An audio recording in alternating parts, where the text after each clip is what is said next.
Muy buena, hoy el equipo Respeto a lo Oculto está aquí para alzar la voz y luchar contra el bullying. En este caso, todo el mundo había reconocido a una persona que ha sufrido bullying en el instituto, ha salido por las redes sociales, además de Benalmádena, de donde nosotros vivimos también, y ella ha contactado personalmente con nosotros para que la entrevistemos. Aquí se le va a dar libertad absoluta para que cuente lo que ella quiera compartir con todos ustedes, además de contestar las preguntas que le hemos preparado para ella. Ante todo pedimos que respeto absoluto.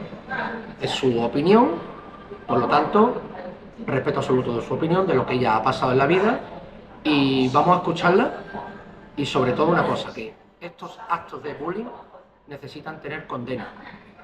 Desde aquí el equipo lo recalca, que sea condenado el acto de bullying.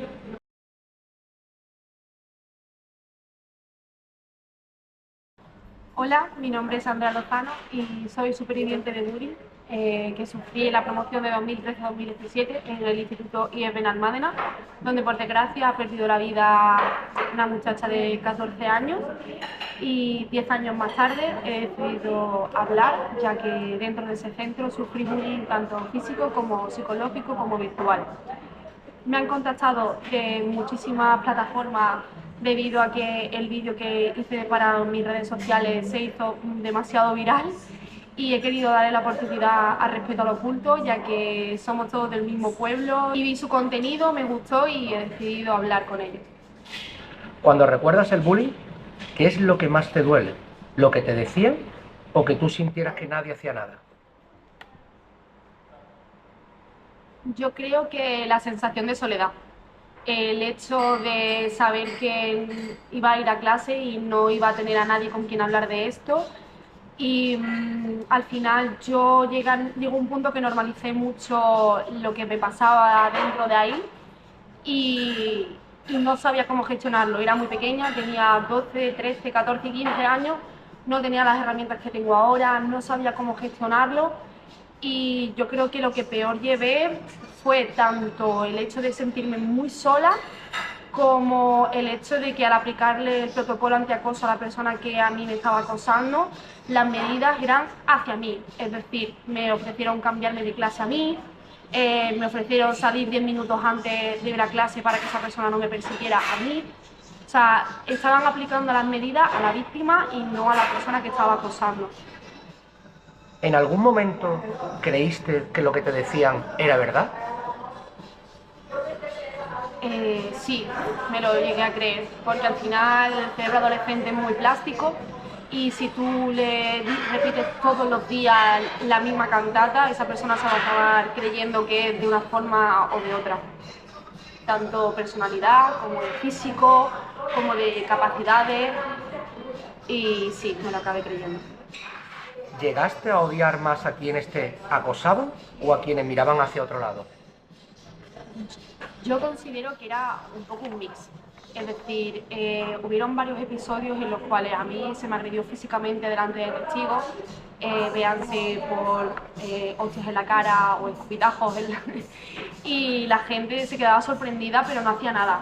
Pero al final mi odio era más hacia esas personas que me lo estaban haciendo, porque al final éramos todos niños sin herramientas. Entonces yo entiendo la parte de la gente que no hizo nada porque tampoco sabía cómo gestionarlo.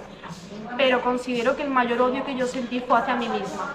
El sentimiento de incapacidad, de el por qué me está pasando esto a mí, qué tengo de malo. Yo creo que el odio más grande que sentí ya no fue ni por mi acosadora, acosador, fue hacia mí misma. ¿Cambiaste tu forma de vestir, hablar o de ser para intentar que dejaran de meterse contigo? Sí, llegué a cambiar parte de mi personalidad porque al final, como conté en mi vídeo, muchas veces se me amenazaba con que si no me metía con otro compañero u otra compañera, el acoso iba a aumentar hacia mi persona. Y con respecto a la forma de vestir, no considero que llegara a cambiar porque al final tampoco suelo tener un estilo propio desde nunca. Pero sí es cierto que mis notas bajaron considerablemente. Yo era una niña que yo venía de sacar todo 10 y mis notas bajaron considerablemente por lo mismo. Si hoy tuvieras delante a la persona que más daño te hizo, ¿qué crees que sentirías realmente? ¿Rabia? ¿Miedo? ¿Indiferencia? ¿O algo que no te atreves a admitir? Pues yo creo que tendría un poco mix de emociones.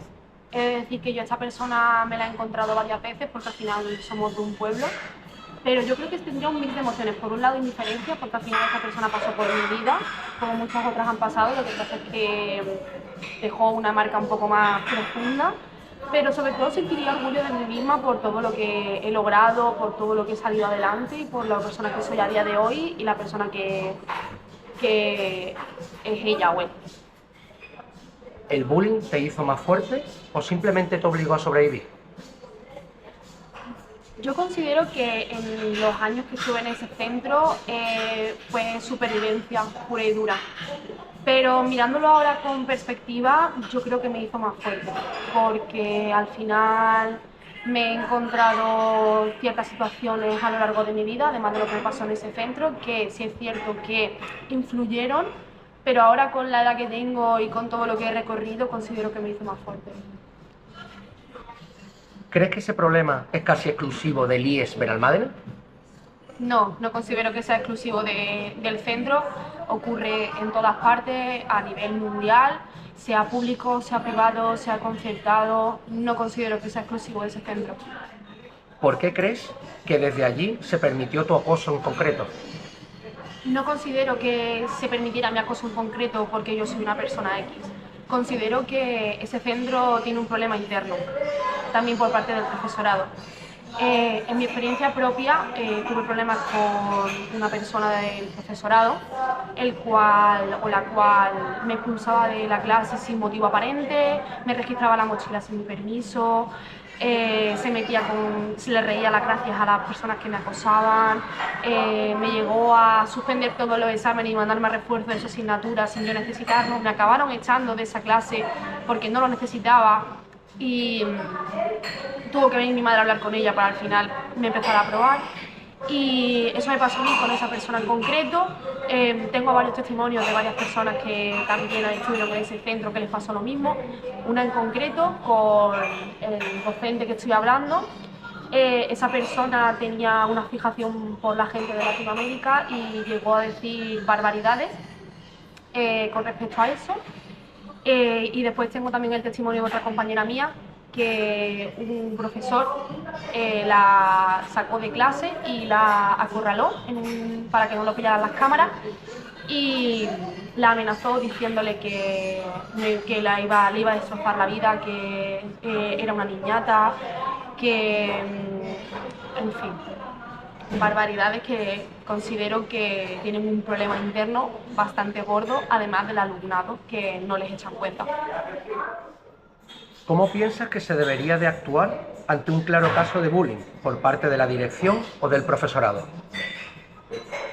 Pues lo primero y lo principal, cambiar los protocolos antiacoso, porque considero que se victimiza más todavía la víctima. Es decir, los protocolos, por lo menos hablo desde mi experiencia, desde mi caso, se aplicaron hacia mí, no hacia la persona que me acosaba. Al final, gracias al apoyo de mi madre y a la insistencia de ella, muchas de las medidas que me querían aplicar a mí se lo acabaron aplicando a la persona que me acosaba, pero yo empezaría por ahí y considero que si no se hace caso desde el centro, acudir a las autoridades y sobre todo tener pruebas de todo. Mirándolo con perspectiva, ¿crees que esa etapa te definió en tu futuro o decidiste ser tú quien querías ser a pesar de todo? Yo esto lo desglosaría en dos partes. La primera, yo considero que sí me afectó en mi vida, porque al haber normalizado estos actos en el instituto, también los normalicé ya más en mi vida adolescente tardía, adulta temprana, en referencia a relaciones. A lo mejor me pasaron cosas que no me deberían de haber pasado, que yo las dejé pasar por alto, pero mirándolo un poco de manera global, considero que además de lo que he comentado antes, me hizo más fuerte. Yo siempre he tenido muy clara mi meta, yo siempre he tenido muy claro quién soy y no quise dejar, vamos, he tardado 10 años en hablar, no quise dejar que esa etapa de mi vida tan nefasta me definiera como persona y sobre todo me cambiara la manera de ser que mis padres siempre me han aplaudido desde que soy pequeña. Bueno, después de escuchar a Andrea, como habéis podido todo el mundo escuchar lo que su corazón ha hablado y ha sufrido, desde aquí el equipo quiere darle las gracias enormes por haber contado con nosotros de primera mano y los primeros, y por supuesto gracias por sanar, porque también a ella esto le sirve para sanar. Cuenta lo que tiene dentro y sana, eso siempre para cualquier persona. Queremos decirle que tiene las puertas abiertas para contarlo con su familia, cualquier persona cercana si está pasando por estos momentos. También quiero añadir que esto no se hace ni para conseguir seguidores ni nada de eso, ¿vale? Ya hemos demostrado muchas veces que el programa está para ayudar, al igual que vamos a casa, a cosas espirituales y ayudar en temas espirituales, también ayudamos a gente que tenga necesidades o que tengan problemas realmente en la vida. Y aquí estamos. En este caso ha sido un orgullo coger este tema y ante todo lo que queremos es luchar contra el bullying, que no haya bullying en el colegio y en cualquier lado, ¿no? Pero ¿el por qué? Porque realmente hemos grabado esto, realmente, me pongo así a pensarlo, es porque con 12 años ya los niños tienen teléfonos móviles. Con 11, 12 y 13 años ya los niños tienen teléfonos móviles, las niñas. Y bueno, si esto va en YouTube, va en Instagram y va en TikTok y lo ven, y dice, pues mira, y les da de pensar, mira, yo estoy pasando esto en el colegio, voy a hablarlo con mis papás, o voy a hablarlo con mi abuelo, o con mi amistad, o con mi hermano, pues ya el programa para eso ha servido, para ayudar a que no vuelva a pasar una tragedia como la que ha pasado. Entonces, de aquí le damos las gracias a Andrea y ahora os va a dedicar unas palabras y para despedirse. Yo lo primero de todo quería dar las gracias a Respeto al Oculto por hacer este espacio tan ameno, tan cercano, tan humano sobre todo, que muchas veces lo que hace falta, la humanidad. Y también lo más importante yo creo es dar mis más sentidos pésame a la familia de esta pobre muchacha. En mi casa lo hemos sufrido mucho, yo la primera, por eso decidí hablar y ojalá no vuelva a pasar.